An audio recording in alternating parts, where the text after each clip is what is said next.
Hi Sycamore. Chapter 25 of Charlie and the Chocolate Factory, The Great Glass Lift. "I've never seen anything like it," cried Mr. Wonka. "The children are disappearing like rabbits, but you mustn't worry about it. They'll all come back in the wash." Mr. Wonka looked at the little group that stood beside him in the corridor. There were only two children left now, Mike TV and Charlie Bucket. And there were their three grown-ups, Mr. and Mrs. TV and Grandpa Joe. "Shall we move on?" said Mr. Wonka. "Oh yes," cried Charlie and Grandpa Joe, both together. "My feet are getting tired," said Mike TV. "I want to watch television." "If you're tired, then we'd better take the lift," said Mr. Wonka. "It's over here. Come on." In we go. He skipped across the passage to a pair of double doors. The doors slid open. The two children and their grown-ups went in. "Now then," cried Mr. Wonka, "which button shall we press first? Take your pick." Charlie Bucket stared around him in astonishment. This was the craziest lift he'd ever seen. There were buttons everywhere. The walls and even the ceiling were covered all over with rows and rows of small black push buttons.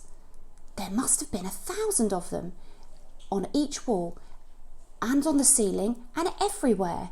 And now Charlie noticed that every single button had a tiny label printed beside it, telling you which room you would be taken to if you pressed it. "This isn't just an ordinary up and down lift," said Mr. Wonka proudly. "This lift can go sideways and long ways and slanty ways and any other way you can think of. It can visit any single room in the whole factory, no matter where it is. You simply press the button and zing, you're off." "Fantastic," murmured Grandpa Joe. His eyes were shining with excitement and he stared at the rows of buttons.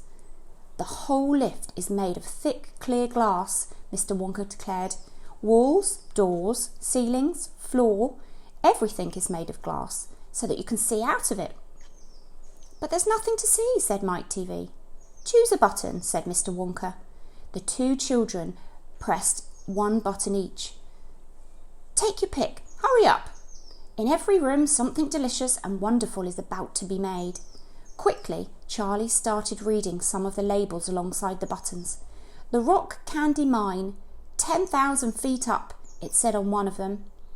"Coconut ice skating rinks," it said on another. Then, "Strawberry juice water pistols. Toffee apple trees for planting out in your garden of all sizes. Exploding sweets for your enemies. Luminous lollies for eating in bed at night. Mint jujubes for the boy next door. They'll give him green teeth for a month. Cavity-filling caramels, no more dentists. Stickjaw for talkative parents. Wriggle sweets that wriggle delightfully in your tummy after swallowing. Ooh. Invisible chocolate bars for eating in class. Sugar-coated pencils for sucking.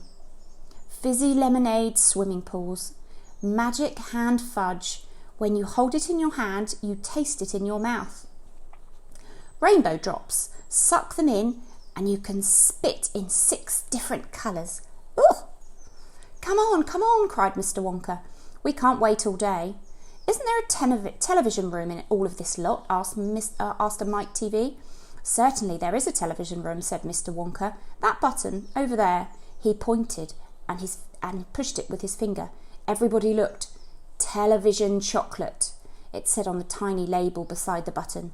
"Whoopee!" shouted Mike TV. "That's for me." He stuck out his thumb and pressed the button. Instantly there was a tremendous whizzing noise. The doors clanged shut and the lift leapt away as though it had been stung by a wasp. But it leapt sideways, and all of the passengers, except Mr. Wonka, who was holding onto a strap from the ceiling, were flung off their feet and onto the floor.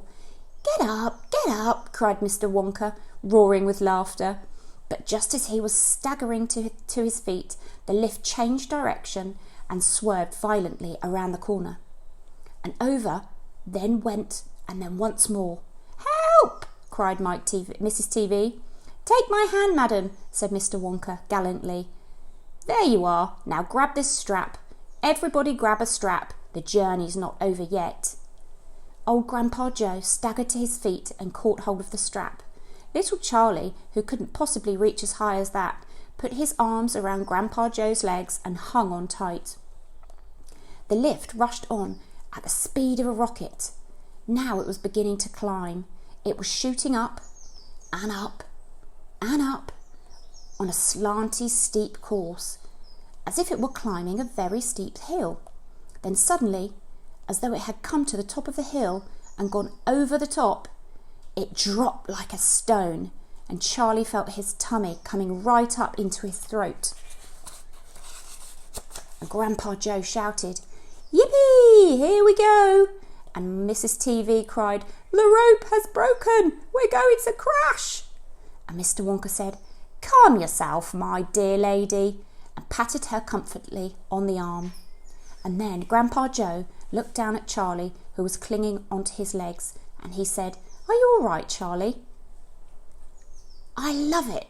It's like being on a roller coaster." And through the glass walls of the lift, it rushed along. They caught sudden glimpses of strange and wonderful things going on in some of the other rooms. An enormous spout with brown sticky stuff oozing out of it on the floor. A great craggy mountain made of entire fudge with Oompa Loompas all roped together for safety, hacking great big chunks of fudge out of the sides.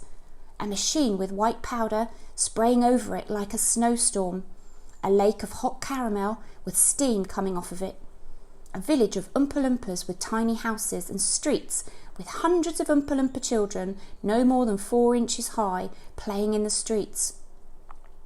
And now the lift began flattening out again, but it seemed to be going faster than ever, and Charlie could hear the scream of the wind outside as it hurtled forward and twisted and turned, and it went up and up, and it went down and down, and "I'm going to be sick," yelled Mrs. TV, turning green in the face. "Please don't be sick," said Mr. Wonka. "Try and stop me," said Mrs. TV. "Then you'd better take this," said Mr. Wonka, and he swept his magnificent black top hat off of his head and held it out, upside down in front of Mrs. TV's mouth. "Make this awful thing stop," ordered Mr. TV. "Can't do that," said Mr. Wonka. "It won't stop till we get there. I only hope there's no one using the other lift at this moment." "What other lift?" screamed Mrs. TV.